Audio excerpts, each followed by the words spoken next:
Hello guys, कैसे हो सभी। आज अपन पढ़ेंगे मॉर्फोलॉजी, यानी पुष्प पादपों के आकार की पढ़ेंगे आज। ठीक है, ये इंट्रोडक्शन है, इसे खुद से पढ़ लेना। इस चैप्टर में अपन पढ़ेंगे मूल, तना, पत्ती, पुष्पक्रम, पुष्प, फल, बीज और कुछ पुष्पीय पादपों का अर्ध तकनीकी विवरण और सोलेनेसी। इसमें फर्स्ट है मूल।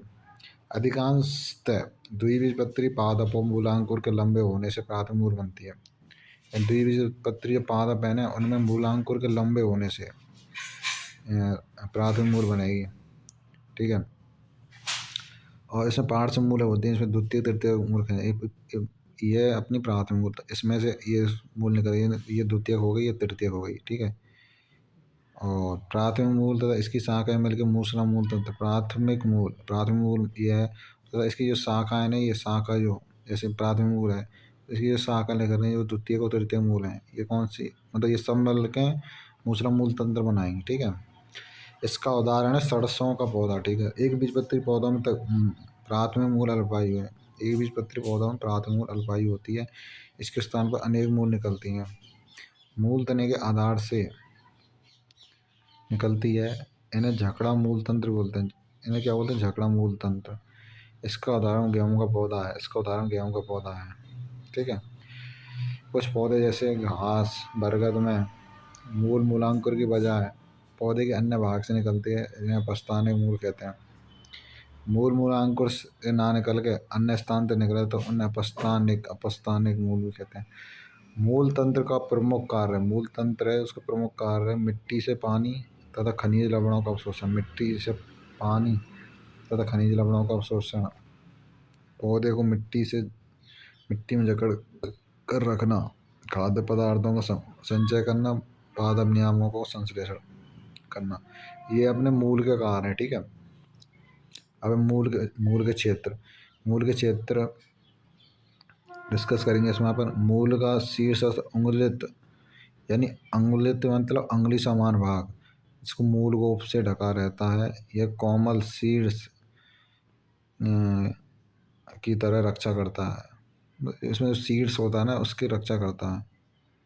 जब मूल मिट्टी में अपना रास्ता बना रही होती है तो मूल गोप से कुछ मिलीमीटर ऊपर मेरिस्टेमी क्रियाओं का क्षेत्र होता है। ठीक है, इस क्षेत्र की कोशिका बहुत छोटी पतली भित्ति वाली होती हैं। इसमें सघन प्रोटोप्लाज्म होता है। इसमें कैसा प्रोटोप्लाज्म होता है? सघन। ठीक है, और इनमें बार बार विभाजन होता है। इस क्षेत्र में समीपस्थ स्थित कोशिका शीघ्रता से लंबाई बढ़ती हैं। ठीक है, और ये पुष्प पादपों के भाग हो गए। ठीक है, पुष्प, और ये हो गया फल, ये हो गया तना, ये प्रेरोतंत्र, ये नोड, ये इंटरनोड, ये कलिका, ये प्राथमिक मूल, ये द्वितीयक मूल है। ये प्राथमिक और द्वितीयक मूल तंत्र बना रहे हैं। ठीक है, ये अपने मुख्य मूल, ये पार्श्व मूल है। ठीक है, और ये मूसला मूल, और ये तंतु मूल, ये अपस्थानिक। ठीक है, मूसला मूल, तंतु मूल, अपस्थानिक मूल। ठीक है, इसमें परिपक्वन क्षेत्र है, ये ऊपर का, ये दीर्घीकरण क्षेत्र हो गया, ये मेरिस्टेम क्षेत्र हो गया, ये मूलगोप हो गया। मूलगोप तो ये नीचे का क्षेत्र है। ठीक है, मूलगोप, ये कौन क्षेत्र हो गया? मूलगोप। इससे ऊपर हो गया मेरिस्टेम क्षेत्र, इससे ऊपर हो गया दीर्घीकरण क्षेत्र, इससे ऊपर हो गया परिपक्वन क्षेत्र। इस क्षेत्र को दीर्घीकरण क्षेत्र कहते हैं। दीर्घीकरण क्षेत्र की कोशिका में विविधता तथा परिपक्वता आती है। दीर्घीकरण जो क्षेत्र होगा ना, उसकी जो कोशिका होंगी उसमें विविधता आएगी और परिपक्वता आएगी। विविधता और परिपक्वता, तो इसलिए दीर्घीकरण के समीप स्थित क्षेत्र का परिपक्वन क्षेत्र कहते हैं। यानी दीर्घीकरण क्षेत्र के समीप होगा, जैसे हम दीर्घीकरण क्षेत्र ये रहा, तो इसके समीप कौन सा? परिपक्वन क्षेत्र। यानी मेन चीज़ याद रखनी है आपको, सबसे पहले आता है मेरिस्टेमी, मतलब मूलगोप आ सबसे नीचे, मूलगोप आ गई साहब, मूलगोप, ये ध्यान रखनी है। उसके बाद में मेरिस्टेमी क्षेत्र आओ, फिर दीर्घीकरण क्षेत्र आओ, फिर परिपक्वन क्षेत्र, ये चीज़ ध्यान रखनी है। इस क्षेत्र से बहुत पतला तथा कोमल धागे की तरह संरचना निकलती हैं। इनको मूलरोम कहते हैं। मूलरोम का काम है पानी तथा खनिज लवणों का अवशोषण करना। ठीक है, अब अगला है तना। मूल के खत्म होने के बाद में तना है।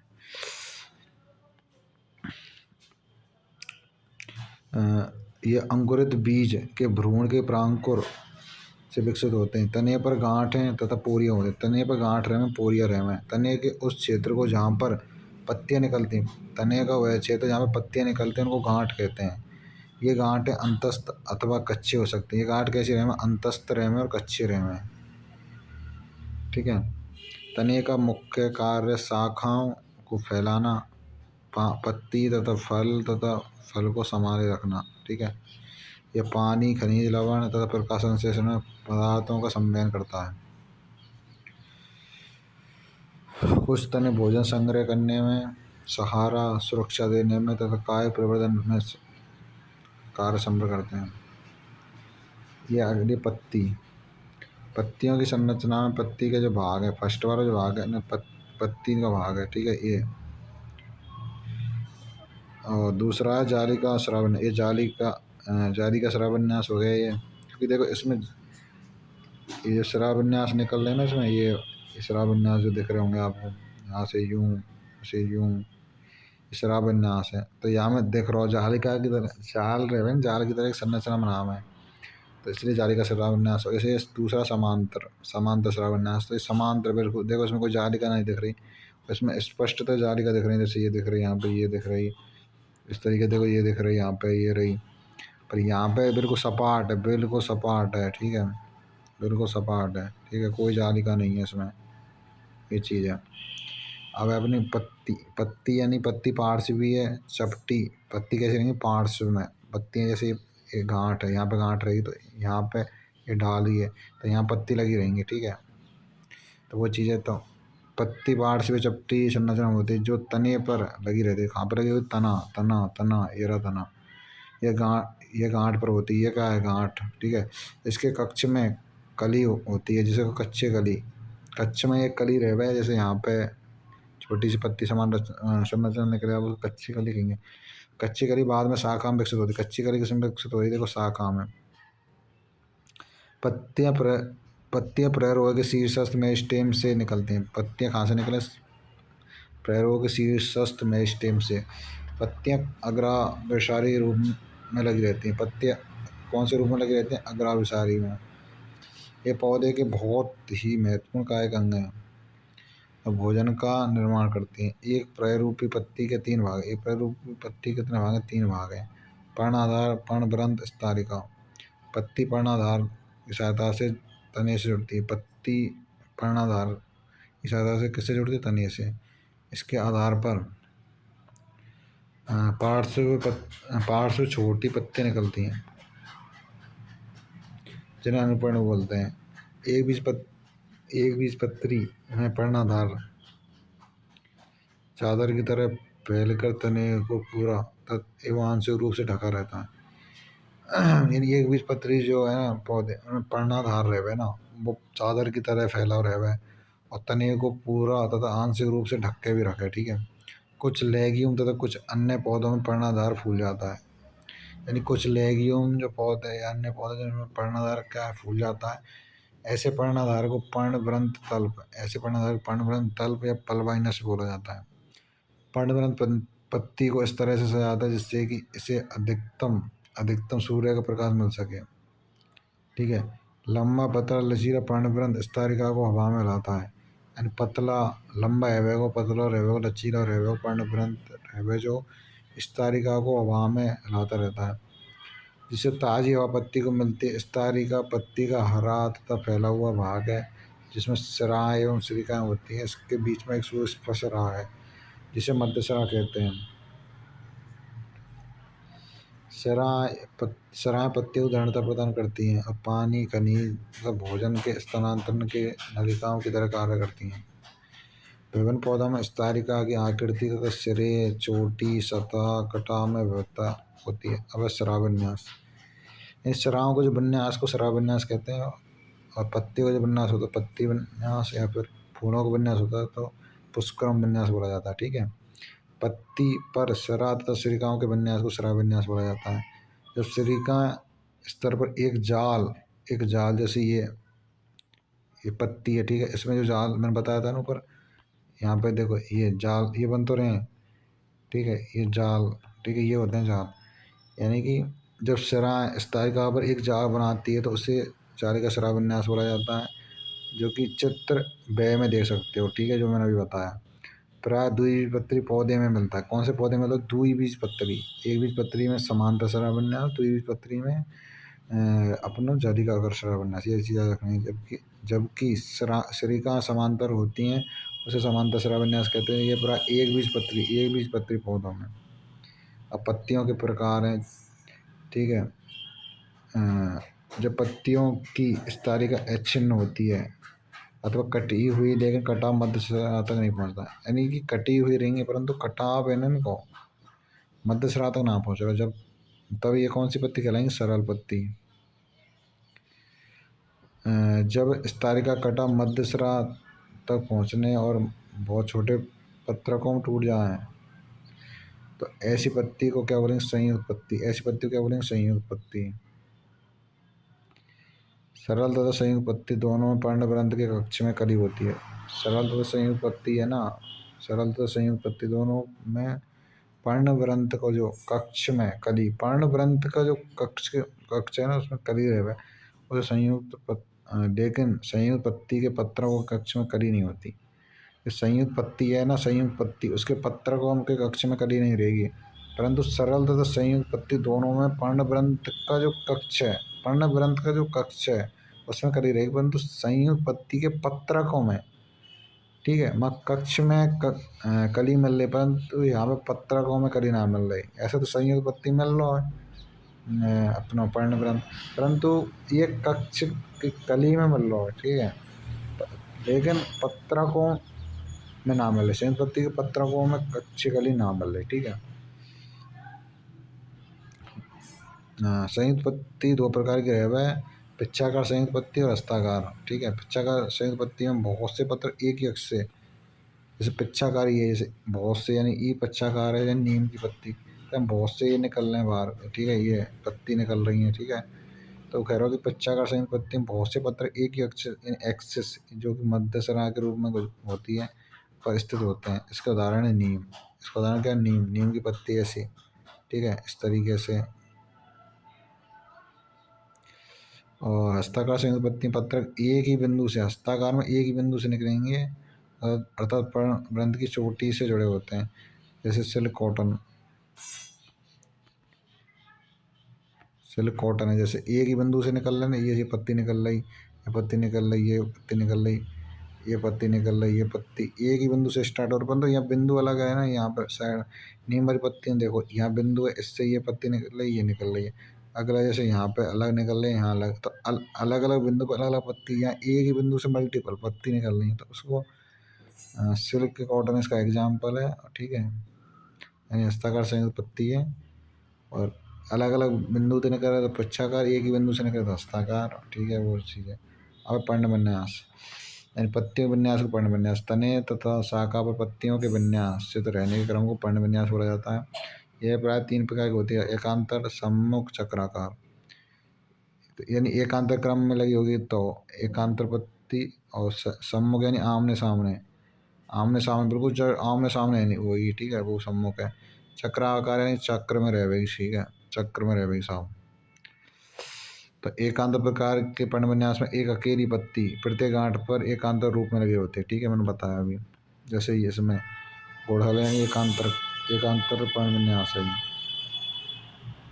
और ये अपना सम्मुख है, ये एकांतर ही सम्मुख है, चक्राकार है, देखो चक्र की तरह से नजर आए, चक्र, ठीक है,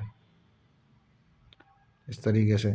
और अमरूद में कौन सा सम्मुख, देखो जस्ट सामने ना बिल्कुल, ये चीज़ है। और गुड़हल, गुड़हल में यानी एकांतर, एक यहाँ लग रही है साहब, एक अलग दूसरी जगह लग रही है, एक नीचे बिल्कुल आमने सामने, एक यहाँ लग रही है साहब, एक बिल्कुल अलग, एक यहाँ लग रही है, एक यहाँ, मतलब अलग अलग, ठीक है, एकांतर रूप में, यानी एक पत्ती ऊपर लगे जस्ट उसके नीचे दूसरी है। और सम्मुख यानी कि आमने सामने, जस्ट आमने सामने होंगे, और चक्राकार में चक्र के रूप में रहेंगे। एकांतर को एग्जाम्पल है गुड़हल, सम्मुख को अमरूद, और चक्राकार को चंपा, जिसको डेबल ट्री बोला जाता है। उदाहरण गुड़हल, सरसों, सूरजमुखी, तीन एग्जाम्पल हैं।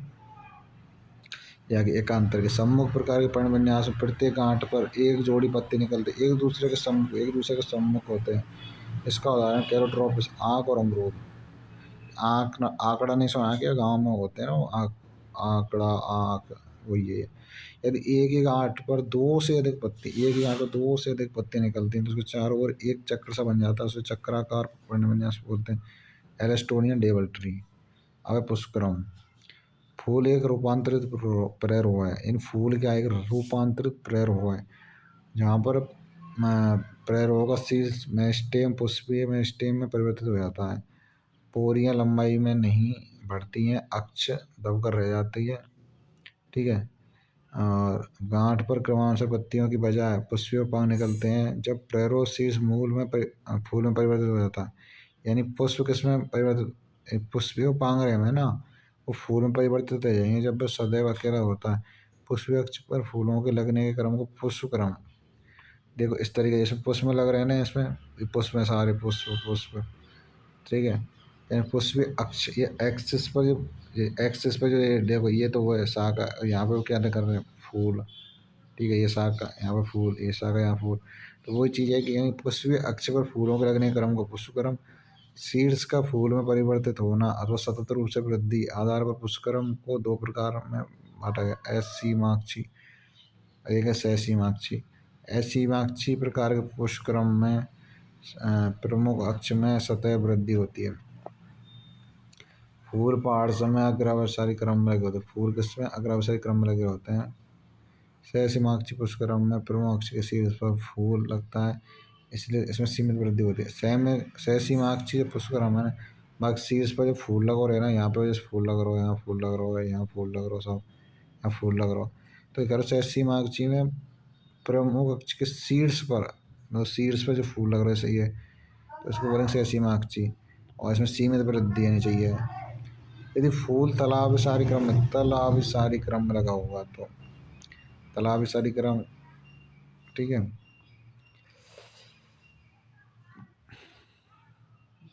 लगे रहते हैं जो कि चित्र में देख सकें, ठीक है। तो ये ऐसे मार्क्सी कोई सैसी मार्क्सी, हम देखो उस सैसी मार्क्सी में यानी कि यहाँ पर मुख्य अक्ष पर लग रहे हैं, ठीक है। ये इस मुख्य अक्ष पर ये लग रहे साहब, परंतु बाम में मुख्य अक्ष पर ना लगे, और ऐसी ऐसी में तो हम वृद्धि है, ठीक है। ये चीज़ याद रखना, और कुछ नहीं है हमें। ऐसी मार्क्स में सीमित वृद्धि और अक्ष पर लगेंगे, बाम अक्ष पर ना लगे रहे, बस ये है। अगला पुष्प, यानी एंजियोस्पर्म पुष्प फूल एक महत्वपूर्ण ध्यानाकर्षक संरचना है, तो ठीक है। एक प्रकार के फूल में विभिन्न प्रकार के विन्यास होते हैं, क्रमानुसार फूल फूले हुए पुष्पावृंत जिसे पुष्पासन कहते हैं और लगे रहते हैं। कैलिक्स, कोरेला, पुमंग तथा जायंग, ठीक है। ये इसके मतलब चार भाग होते हैं, कैलिक्स, कोरेला, पुमंग, जायंग। यानी कि कैलिक्स यानी कि वैसे बोलते हैं दल, भाई और पुमंग जाएंगे तो आप जानते हो। कैलिक्स तथा कोरेला यानी जो सहायक अंग है, ये कैसे अंग है, सहायक अंग है। कैलिक्स कोरेला दल और भाई दल होते हैं ना, वो सहायक अंग होते हैं। जबकि पुमंग और तथा जायंग जो कि लैंगिक या आवश्यक, आवश्यक अंग भी बोल सकते हो या फिर लैंगिक अंग भी बोल सकते हो, ठीक है। कुछ फूल जैसे प्याज में कैलिक्स तथा कोरेला में कोई अंतर नहीं होता, मतलब कैलिक्स भी सेम है, कोरेला भी सेम है, ठीक है। तो इनको परिदल परिदल परिदल परिदल पेरियंथ भी कहा जाता है। जब फूल में पुंकेसर तो पुमंग दोनों ही रहते हैं, पुंकेसर भी रहे हो, पुमंग भी रहे हो, द्विलिंगी कहलाएंगे या फिर उभयलिंगी कहलाएंगे। यदि किसी फूल में केवल एक पुंकेसर रहे हो, ठीक है, या अंडक होता है तो उसको एक लिंगी कहते हैं। सम्मिति में फूल त्रिज्य सम्मिति यानी कि नियमित, ठीक है। एक व्यास सम्मिति यानी द्विपार्श्व, ठीक है। त्रिज्या यानी कि नियमित सम्मिति, और एक व्यास में द्विपार्श्व सम्मिति। जब किसी फूल को दो बराबर भागों में बांटा जा सके उसको त्रिज्या सम्मित, इन दो बराबर भागों में बांटा जा सके तो त्रिज्या सम्मित। उदाहरण है सरसों धतूरा मिर्च, सरसों धतूरा मिर्च, ठीक है। और यदि लेकिन जब फूल को केवल एक विशेष ऊर्ध्वाधर समतल में दो समान भागों में, यहाँ क्या दो बराबर भागों में व्यक्त किया जाएगा किसी फूल को, या दो समान भागों में, ठीक है, यहाँ तक तो ठीक है। परंतु इसमें एक विशेष ऊर्ध्वाधर समतल से, एक विशेष ऊर्ध्वाधर समतल से, ये इम्पोर्टेंट बात कि देखो बराबर या समान तो एक ही चीज़ हो गई, परंतु यहाँ इम्पोर्टेंट बात है एक विशेष ऊर्ध्वाधर, यानी इस चीज़ को बोलते हैं क्षैतिज, इसको बोलते हैं। तो ऊर्ध्वाधर रूप से दो समान भागों में बांटेंगे ना, तो ये एक बार सम्मित है। उदाहरण के लिए इसमें मटर हो गया, गुलमोहर हो गया, सेम हो गया, केसिया हो गया। मटर, गुलमोहर, सेम, केसिया। जब कोई फूल बीच में किसी भी ऊर्ध्वाधर समतल से दो भागों में विभाजित नहीं होता है तो उसको असम्मित बोलते हैं या अनियमित बोलते हैं। एग्जाम्पल इसका केना। एक पुष्प में त्रितयी, चतुष्टयी, पंचतयी हो सकता है। उनमें उपांगों की संख्या 3, 4, 5। तृतीय 3, चतुष्टयी यानी 4, पंचतयी यानी कि 5 ये गुणक में होते हैं। जिस पुष्प में सहपत्र होते हैं उससे पुष्परंध्र के आधार पर छोटी छोटी पत्तियां होती हैं, उनको सहपत्री कहते हैं। जिसमें सहपत्र नहीं होते उनको सहपत्रहीन, यानी सहपत्र एब्सेंट हैं तो सहपत्रहीन। जिनमें पाए जाए सहपत्र कराएं। पुष्परंध्र पर कैलिक्स कोरेला पुंमंग अंडाशय की अपेक्षा स्थिति के आधार पर पुष्प को अधोजायंगता यानी हाइपोगाइनस, परिजायंगता यानी पेरिगाइनस, अधिजायंगता यानी एपिगाइनस।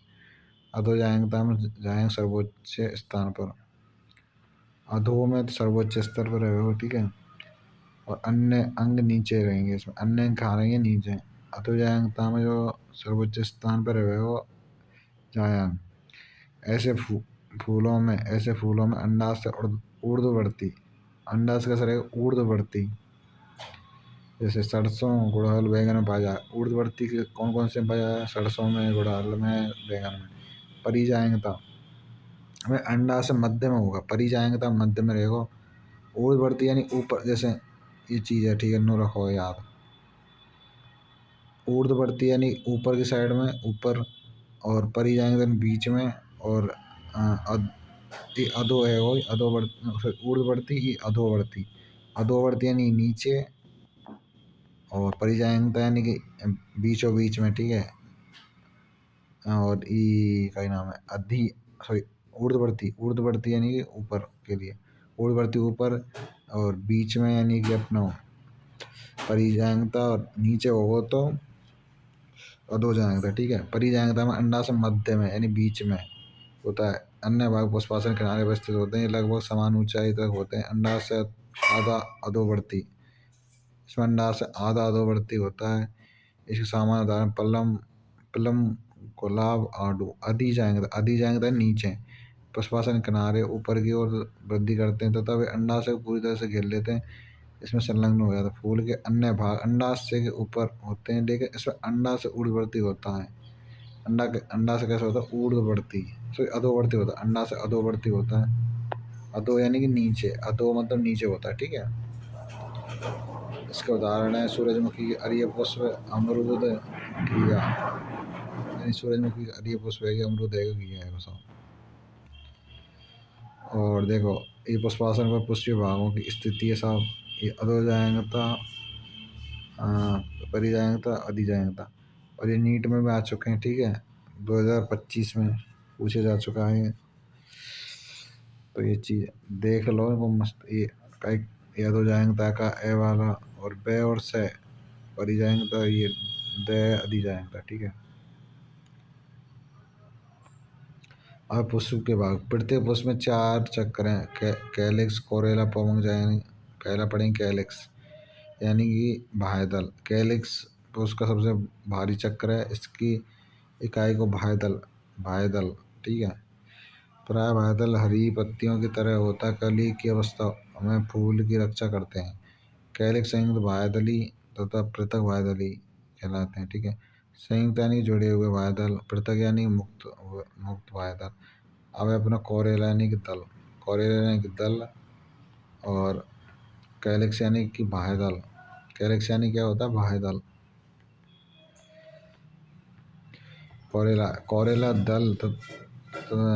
दल पंखुड़ियों का बना होता है। दल प्राय चमकीले रंगदार, ठीक है, ये चमकीले रहेंगे परंतु ये चमकीले ना रहे हैं। बाह्यदल वैसे हरे रहेंगे परंतु चमकीले ना रहे भाई, ये रंग बिरंगे रहेंगे, ये डिफरेंस है।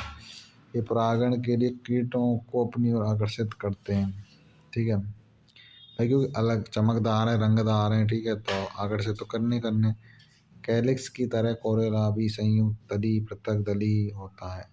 वो जैसे संयुक्त बाह्यदली, पृथक बाह्यदली, ऐसे ही संयुक्त दली, पृथक दली है। पौधे में कोरेला की आकृति भिन्न भिन्न है, जैसे नलिकाकार है, घंटाकार है, कीप के आकार का है, ठीक है, चक्र का आकार का। और ये पुष्प के भाग है, ठीक है। पहला पुमंग, दूसरा जायांग, ठीक है। ये पुमंग है, ऊपर का, फिर ये जायांग है, और एक कोरेला, यानी कोरेला ये वाला पार्ट है, फिर कैलिक्स, फिर ये पुष्पासन, ठीक है। अब देखो इसमें अलग बता रखेंगे, ये कैलिक्स हो गया, ये कोरेला हो गया, ठीक है, ये पुमंग हो गए, और ये अपना जायांग हो गया साहब। अब पशुदल विन्यास, कली में उसी चक्र के अन्य इकाइयों के सापेक्ष बाह्य दल अथवा दल के लगे रहने क्रम को पशुदल विन्यास कहते हैं। पशुदल विन्यास प्रमुख प्रकार के जैसे कोर स्पर्शी हो गया, व्यावर्तित हो गया, कोण छादी हो गया, बैक्सिलरी हो गया, ठीक है। चक्र के बाह्य दल अथवा दल एक दूसरे के किनारों पर केवल स्पर्श करते हैं तो उसको स्पर्श यानी कोर स्पर्शी, जैसे कैलोट्रोपिस। यदि दल और बाह्य दल का किनारा अगले दल व दूसरे तीसरे अति व्यापित हो तो उसको व्यावर्तित बोलते हैं। जैसे उदाहरण से गुड़हल, भिंडी, कपास। गुड़हल, भिंडी, कपास एक इसके एग्जाम्पल में व्यावर्तित किए। बाह्य दल तथा दल एक दूसरे पर अति व्यापित हों परंतु इसकी दिशा फिक्स नहीं है, मतलब डायरेक्शन फिक्स नहीं है, तो इसको कोण छादी बोलेंगे। एग्जाम्पल इसका केसिया, गुलमोहर। मटर, सेब में 5 दल होते हैं, सबसे बड़ा मानक, दो पार्श्व यानी पंख होते हैं, तो सबसे छोटा अग्रदल, इसको कूटक। इस प्रकार के पुष्पदल विन्यास को बैक्सिलरी या पेपरियोनेसिस कहते हैं। पुष्पदल के विन्यास से कोर स्पर्शी, व्यावर्तित, कोण छादी, बैक्सिलरी। इसमें फर्स्ट है पुमंग। पुमंग यानी पुमंग जो कि पुंकेसरों से मिलकर बना होता है। प्रत्येक पुंकेसर जो फूल के नर जनन अंग है में एक तंतु होता है, एक परागकोश होता है। देखो ये है जैसे, तो इसमें सबसे पहले जैसे ये मैं वो दोबारा बना रहा हूँ इसको, इसमें ये चीज़ है, ठीक है। ये हो गया अपना तंतुक, ये क्या हो गया, तंतुक, ये सब तंतु हो गया। और ये तंतु या डंठल बोल सकते हैं इसको। और यहाँ योजी, योजी, ये योजी, ये जोड़ने वाला है, तो योजी ये होगा अपना परागकोश, परागकोश। तो प्रत्येक पुंकेसर जो फूल के नर नांग, ठीक है, तो तंतुतः परागकोश, तंतुतः परागकोश होते हैं। प्रत्येक परागकोश पर द्विपालित, दो पालियों में बटा हुआ, जैसे द्विपालित होता है, ठीक है, दो पालियों में बटा हुआ। और प्रत्येक पाली में दो कोष्ठ होते हैं, परागकोश होते हैं। परागकोश में परागकण होते हैं। बंदे पुंकेसर जनन करने में असमर्थ हैं।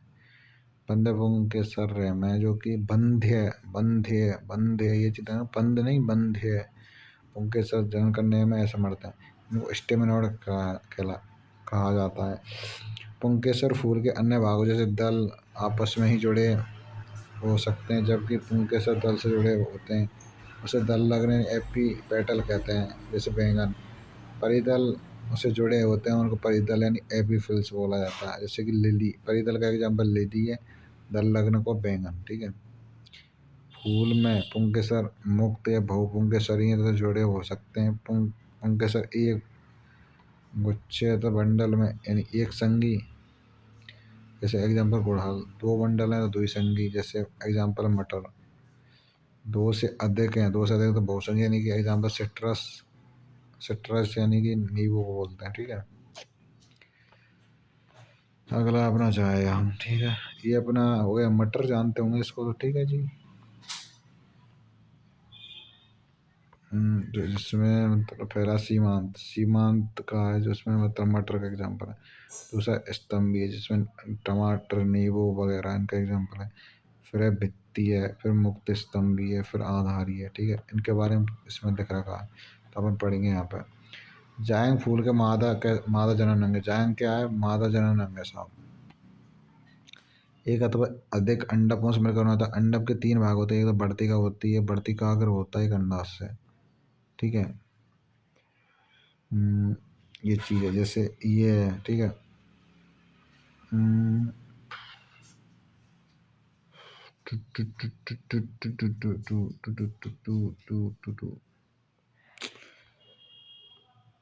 ये छोड़ो, ये तो इसमें तो पूरा बनाना पड़ेगा यार।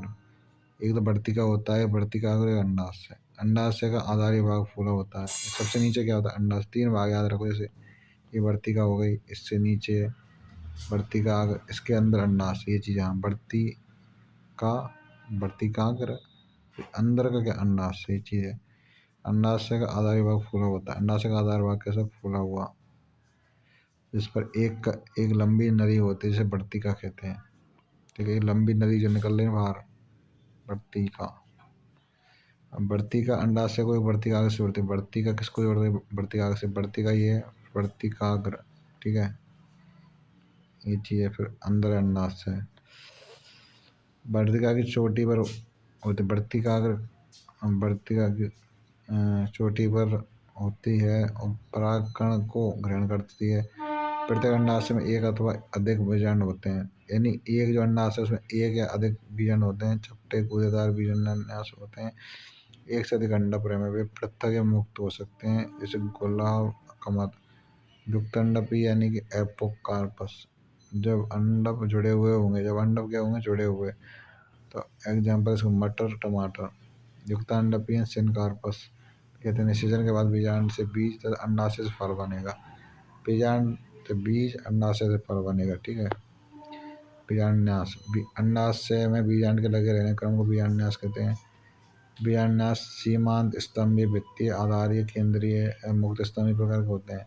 सीमांत, ठीक है, सीमांत बीजांडन्यास अंडाशय के अधर पर सीवन के साथ कटक बनाता है। बीजांड कटक के में स्थित है, जो दो कतार होती हैं, जैसे मटर में देखा होगा दो कतार है, जैसे इसमें देखो ये है। ठीक है, इसमें कतार दो भाग में डिवाइडेशन होती है मटर। ठीक है, एक तो नू रहेगा, इसमें एक तो यहाँ जुड़ा रहेगा, एक यहाँ जुड़ा रहेगा, बीच एक यहाँ जुड़ा रहेगा, एक यहाँ। तो दो कतार बने, एक तो ये कतार हो गई, एक ये हो गई, दो कतार। तो ए एग्जाम्पल मटर, जब जब बीजांड आसन अक्षीय होता है तो उसको और बीजांड बहुकोष्ठीय अंडाशय पर लगे होते हैं। एक तो अक्षीय रहेगा और बहुकोष्ठीय अंडाशय पर लगे होंगे, यानी मल्टीपल अंडाशय। तो ऐसे बीजांडाश को स्तंभीय है। ऐसे बीजांडाश को क्या बोलेंगे? स्तंभीय बीजांडाश। ठीक है, ठीक है, देखो एक से अधिक इसमें क्या है? अंडाशय। ठीक है, और ये क्या बोल रहा है इसमें कि रुको, बहुकोष्ठीय बीजांड कैसे होंगे? बहुकोष्ठीय होंगे और अक्षीय होते हैं, अक्ष में लगे होंगे, अक्ष में लगे बिल्कुल एक्सिस में, बिल्कुल बीचों बीच में, और साफ मल्टीपल हैं, तो इसको क्या बोलेंगे? स्तंभीय। इसके एग्जाम्पल है गुड़हल, टमाटर, नींबू। और अगला भित्ति बीजांड, यहाँ से इसमें बीजांड अंडाशय भीतरी भित्ति पर या परिधीय भाग पर लगे रहते हैं। इसमें अंडाशय एक कोष्ठक होता है। अब देखो इसमें जो बीजांड है बिल्कुल अंदर लग रहा है, साफ ये लग रहे हैं भीतरी भित्ति पे, अंदर है भीतरी भित्ति पे, अंदर है भीतरी भित्ति पे। ये पर्दी बोल सकते हैं इसको, या भीतरी भित्ति बोल सकते हैं। देखो बाहरी तो ये हो गई, बाहरी है, भीतरी है, तो इस पे अंदर लग रहे हैं ये ना, भीतरी भित्ति पे, तो इसको बोलेंगे पर्दी बीजांडास। ठीक है, लेकिन इसमें आवासीय पट्ट होने के कारण दो कोष्ठक प्रयुक्त होता है। इसके एग्जाम्पल कृषि पर सरसों, आर्जमोन। बीजांड केंद्रीय अक्ष में लगे रहते हैं। इसमें बीजांड ओनली फॉर केंद्रीय रहेंगे और पुट्ट के नहीं होते हैं, ऐसे डायंथस प्रिमरोज। जैसे बीजांड बिल्कुल देखो केंद्र में, बिल्कुल केंद्र में। ठीक है, तो इसके एग्जाम्पल डायंथस प्रिमरोज। इस प्रकार बीजांड को मुक्त स्तंभ भी बोला जाता है। मुक्त है बिल्कुल, बीज बीज में कશું तो जुड़ना रहे।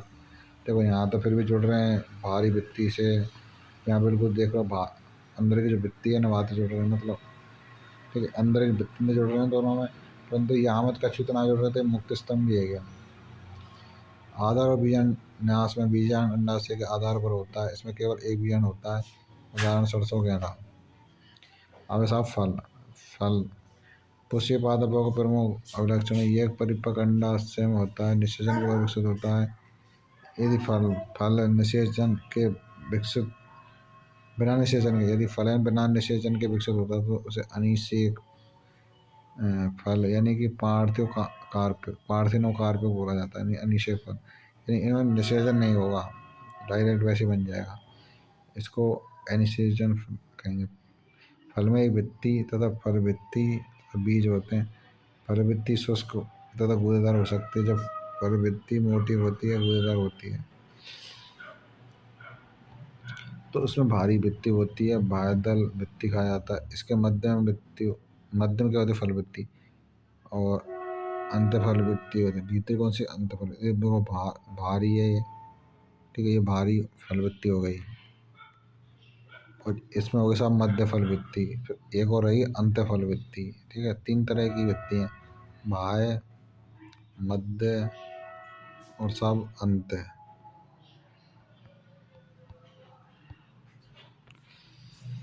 आम तथा नारियल में पाई जाए फल, फल के जो प्रकारों को आस्टल ड्रूप फल कहते हैं, जो नीट माच होगा। फल एक अंडपी ऊर्ध्ववर्ती अंडाशय से विकसित होते हैं। एक अंडपी ऊर्ध्ववर्ती यानी ऊपरी साइड में अंडाशय होगा, और अधोवर्ती में नीचे रहेगा, ठीक है। ये चीज़ है, इसमें ऊर्ध्ववर्ती पाया जाए आम में और नारियल में। इसमें एक बीज रहता है, देखो आम में गुठली रहेगा, ठीक है। आम में क्या है, एक देखो गुठली, एक ही बीज है, वही चीज़ है। इसी तरह के नारियल में भी एक बीज रहता है। आम में फल भित्ति, बाह्य फल भित्ति गूदेदार तथा खाने योग्य होते हैं।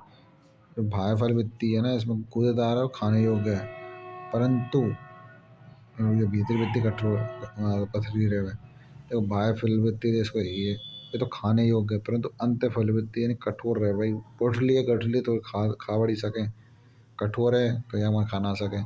और जो बाह्य फल भित्ति जो गूदेदार है, खाने योग्य है, तो इसलिए तो खाने के लिए यूज करें उसका। और जो अंत जो है भीतरी फल भित्ति है, सही, मध्य भित्ति या भीतरी कठोर, देखो मध्य की खाने योग्य है, ये जो है ना मध्य का जो पोर्शन है खाने योग्य है।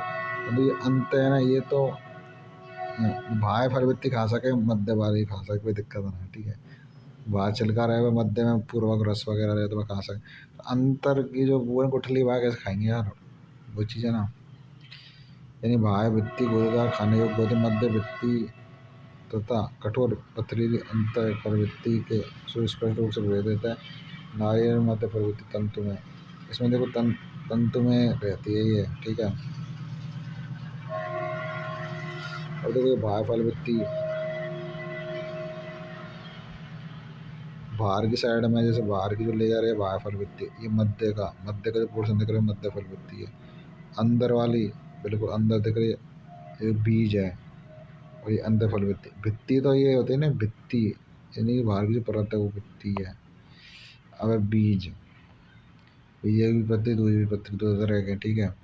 निषेचन के बाद बीजाणु से बीज बनते हैं। बीज में प्राय एक बीज आवरण तथा भ्रूण होता है। बीज में मूलांकुर रहे, वैसा भी एक भ्रूणीय अक्ष रहे, जैसे गेहूँ मक्का, तो दो रहे जिनमें बीज पत्र जो द्विबीजपत्री खराब, जैसे मटर और चना। जैसे द्विबीजपत्री की संरचना साहब, इसमें देखो दो बीज पत्र है साहब, ठीक है। इसमें कितने दो कितने बीज पत्र हैं, दो, ऐसे ये रहे, ठीक है। ये बीज पत्र है ये बाहर के, और ये बीज पत्र है, और ये सब मूलांकुर है। मूलांकुर प्रांकुर में समझा रहा हूँ, अभी रुक जाओ। ये सब प्रांकुर हो गए, ऊपर का पोर्शन प्रांकुर, नीचे का सब मूलांकुर हो गया, ठीक है। बीज की बाहरी परत को बीज आवरण कहा जाता है, ठीक है। और देखो इसमें एक नाभिका रहती है ये, और ये बीजांड द्वार है, ठीक है। बीज की बाहरी परत बीज आवरण की दो सतह है। बीज आवरण कितनी सतह है, दो सतह, बाहरी और बाहरी को बीज चोल कहा जाएगा, भीतरी को टैगमैन, यानी बाहरी जो भित्ति रहे उसको टेस्टा, या फिर बाहर बीज चोल और भीतर की को टैगमैन, ठीक है। बीज पर एक छत्र चिन्ह की तरह का ऊर्ध्व होता है, जिसके द्वारा बीज किससे जुड़ा, फल से, बीज फल से जुड़ा होता है, इसे नाभिक कहते हैं। जैसे ये नाभिका, ठीक है, नाभिका बीज फल से जुड़ा हो, याद है। प्रत्येक बीज में नाभिका के ऊपर छिद्र होता है, प्रत्येक बीज में नाभिका के ऊपर छिद्र होता है, जिससे बीजांड द्वार कहते हैं। बीज आवरण हटाने के बाद बीज पत्रों के बीच भ्रूण को देख सकते हैं। यानी बीज आवरण हट जाएगा तो मैं बीज पत्रों के बीच में भ्रूण को देख सकते हैं। भ्रूण में एक भ्रूणीय अक्ष और दो गूदेदार बीज पत्र होते हैं। एक तो भ्रूणीय अक्ष होगा, गूदेदार बीज पत्र, जैसे इसमें एक भ्रूणीय अक्ष है वो सब, एक बीज पत्र है, तो बीज पत्र है। तो बीज पत्रों में भोज्य पदार्थ संचित होता है। अक्ष के निचले नुकीले भाग को मूलांकुर या ऊपरी पत्तेदार भाग को प्रांकुर कहा जाता है। भ्रूणकोश भोजन संग्रह करने का सहायक होता है, जो निषेचन द्विनिषेचन के परिणाम स्वरूप बनते हैं। इसके एग्जाम्पल चना, मटर, सेम, जिनमें भ्रूणपोष पतला रहता है, इसलिए अभ्रूणपोषी कहते हैं। जबकि अरंड में गुदेदार होता है, यानी भ्रूणपोषी। अरंड तो भ्रूणपोषी हो गए, बिल्कुल चना, मटर, सेम ये अभ्रूणपोषी और ये नीट में आ चुके हैं। ठीक है, इंपॉर्टेंट है। अब एक बीजपत्री की संरचना, एक बीजपत्री संरचना चाहिए, आप देख सकते हो यहाँ पर। इसमें एक बीज पत्र होगा नहीं, एक बीज पत्री में बीज भ्रूणपोषी रहेगा पहली बात तो, एक बीज पत्र रहेगा। इसमें कुछ भ्रूणपोषी होते, मतलब कुछ रहे में भ्रूणपोषी, मतलब मैक्स टू मैक्स इसमें भ्रूणपोषी मिलेगा। ये एग्जाम्पल है भ्रूणपोषी है जो इसमें एक एग्जाम्पल अपवाद मान लो इसको, जो आर्किड है। अनाज के बीज और जैसे मक्का में बीज आवरण झिल्लीदार तथा फल भित्ति संलग्न रहती है। भ्रूणपोष स्थूलीय, भ्रूणपोष कैसे रहता है? स्थूलीय भोजन का संग्रह करता है। भ्रूणपोष की बाहरी भित्ति भ्रूण से एक प्रोटीन स्तर से अलग रहती है, जिसको एड्यूरोन परत, एड्यूरोन सतह कहा जाता है। भ्रूण आकार में छोटा होता है। भ्रूणपोष के एक सिरे पर स्थित होता है। इसमें एक बड़ा ढालाकार बीज पत्र होता है, बड़ा रहेगा, ढालाकार बीज पत्र रहेगा, जिससे स्कूटेलम कहा जाता है। इसमें एक छोटा अक्ष रहता है, जैसे प्रांकुर या फिर मूलांकुर। प्रांकुर मूलांकुर एक चादर से ढके रहते हैं, जिसे क्रम से प्रांकुर मूलांकुर भी कहा जाता है। ठीक है, ये सब भ्रूणपोष हो गया, ये हो गया भ्रूण। ठीक है, ये क्या हो गया? भ्रूण, और ये हो गया अपना भ्रूणपोष। ठीक है,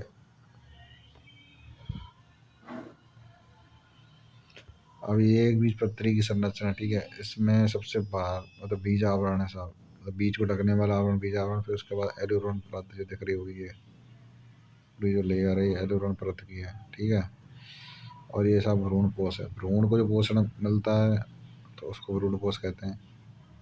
ये अपना स्कूटेलम जो कि ढालाकार भाग है, ढाल के समान भाग होता है। अब अपना प्रांकुर चोल जो कि नीट में आ चुका है, चित्र वगैरह ये भी चित्र आ चुका है। ठीक है, प्रांकुर चोल, ये ऊपर के देखो ये ऊपर का प्रांकुर चोल, यानी प्रांकुर को ढकने वाले को प्रांकुर चोल, चोल यानी ऊपर जो बाहरी जो आवरण रहेगा ना, वो चीज़ है।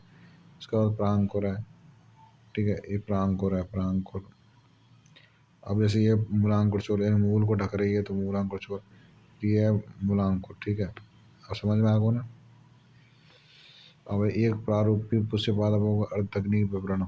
ठीक है, इसमें मेन पॉइंट पाएंगे, बाकी आप ऊपर से पढ़ सकते हो। कैलस कोरेला ये नाम फाम दे रखे हैं, नॉर्मल चीज़ है। इसमें सोलिनेसी ये सबसे बड़ा कुल है। और देखो ये यहाँ दे रखा है ना, ये सरसों का है। ठीक है, तो पॉजिटिव यानी त्रिज्या सम्मति, और ये नर्मदा का दे रखा है ये। और K2+2 यानी कैलिक्स, ये कोरेला, C4 A2+2 यानी कि एंडोसियम यानी कि पोमंग, ये जायन। ठीक है, देखो इसमें समझा रहा हूँ मैं आपको। इस सम्मिति को दर्शा रहे नर्मदा के चिन्ह को। फिर उसके बाद में ये कैलिक्स, कोरेला यानी कि बाह्यदल, फिर दल, फिर पोमंग, फिर जायन, ये चीज़ है। ये बाह्यदल कितने हैं? इसमें 4। बाह्यदल कितने हैं? 4, 2+2, 2+2 यूँ है कि देखो ये तो सेम है बिल्कुल इसी तरीके से, परंतु ये इनके अंदर आ रहा है तो ये अलग टाइप के, दोनों अलग टाइप के, दोनों वो अलग टाइप है। 2+2 C4 यानी कि दल, दल देखो बिल्कुल सेम है, ये सेम, ये सेम, ये बिल्कुल सेम। ठीक है, C4 है।